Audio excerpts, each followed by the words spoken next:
Steve Jobs was highly influenced by Bhagavad Gita.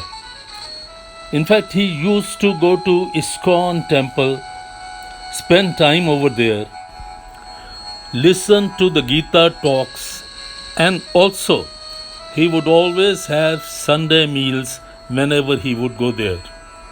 So he was very fond of ISKCON temple.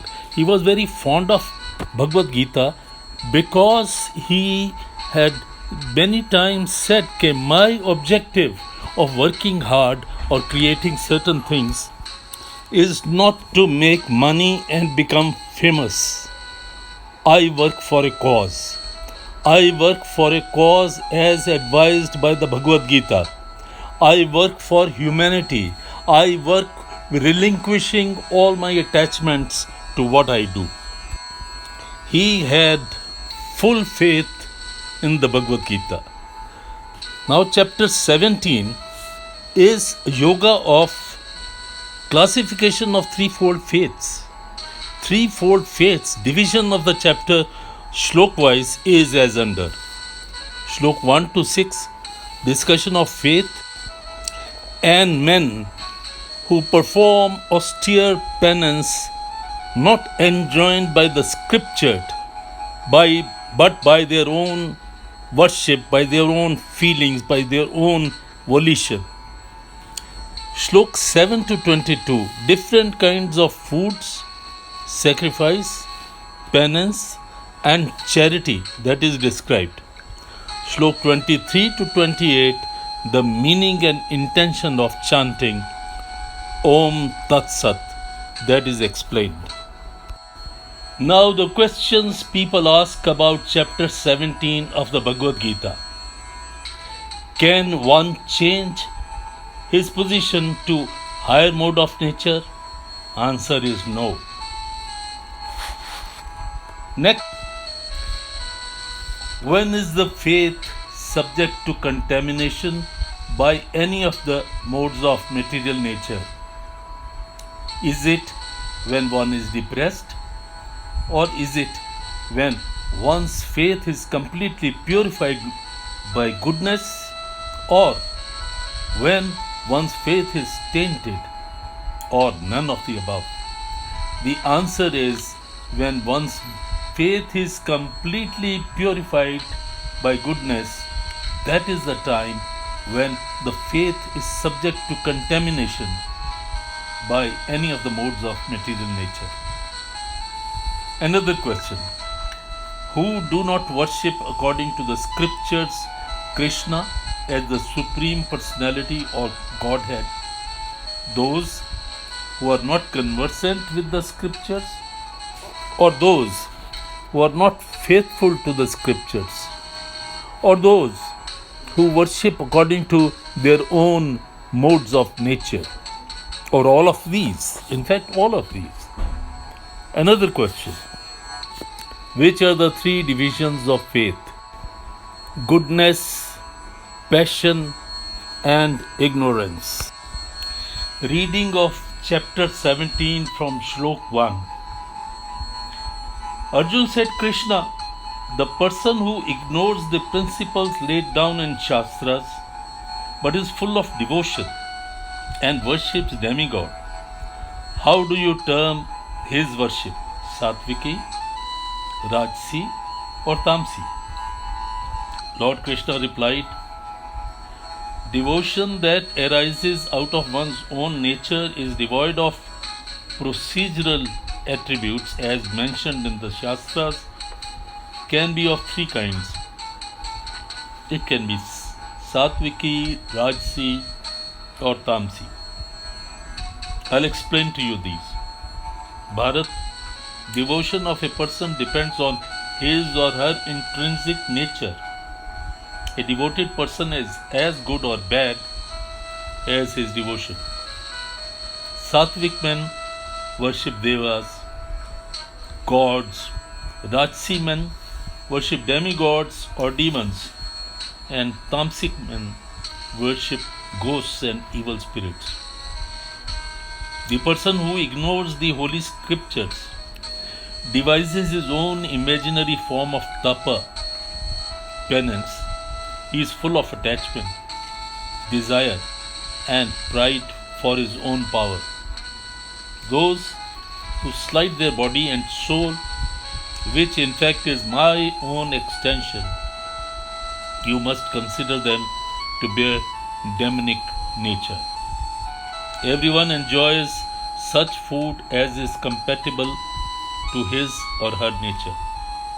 Likewise, yajna, devotional service for a good cause, donations, and devotional worship are also of three types each. I'll explain to you the attributes of these.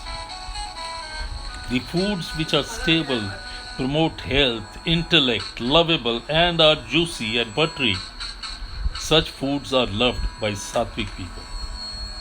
The foods which are bitter, sour, very salty, very hot, that causes burning sensation and are responsible for anxiety, sorrow, and disease, are liked by Rajasic people. And the meals which are half cooked, dry, emit foul odor, and are impure, such meals are preferred by Tamasic people. Yajna, which is performed according to the established procedures, while considering that which is one's duty to perform yajna, should be considered as sattvic yajna. But yajna which is performed in order to show off and with ignorance and for achieving desired results should be considered Rajasic yajna. Ignoring all the procedures, without donating food, without chanting mantras, and devoid of devotion or dakshina, such a yajna is tamas category. Worshipping gods, Brahmins, gurus, and saints of wisdom with purity and simplicity, the avoidance of sex and violence, this is known as body-related tapa. Speech that does not hurt anybody, which is lovable and is also appropriate and helpful.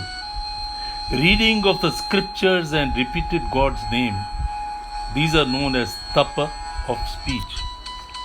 A delightful mind, peaceful nature, and one inclined to remember God and purity of thoughts and mental processes, these refer to mind-related tapa. People practicing yoga who do not desire results but carry out the aforesaid three kinds of tapa, their tapa is known as sattvic tapa. But the tapa which is carried out for honor, for pride or worship or any other selfish motive, and the tapa which is for transitory results is known as rajas tapa. And the tapa which is performed foolishly, is hurting to the mind, body and speech, and aims at inconveniencing or hurting others, is known as tamas tapa. Donation is one's duty, and as such, any donation that is given without any expectation of the result, with the feeling of generosity that you are helping others, is called sattvic donation. But the donation which is made with considerable motive, with pride and honor, and this desire of heaven, such a donation should be considered rajas donation. And the donation which is made without respect or with disdain and is given to unworthy people or is given to unworthy causes is known as tamas donation. Om Tat Sat. These three words denote the names of the omnipresent Brahma. He alone has created Brahmins, Vedas and Yajnas, etc.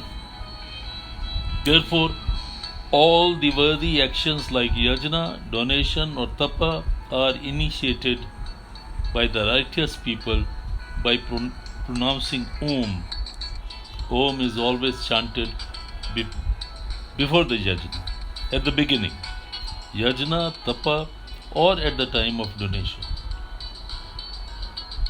Tat word denotes the name of the Almighty, to whom everything belongs.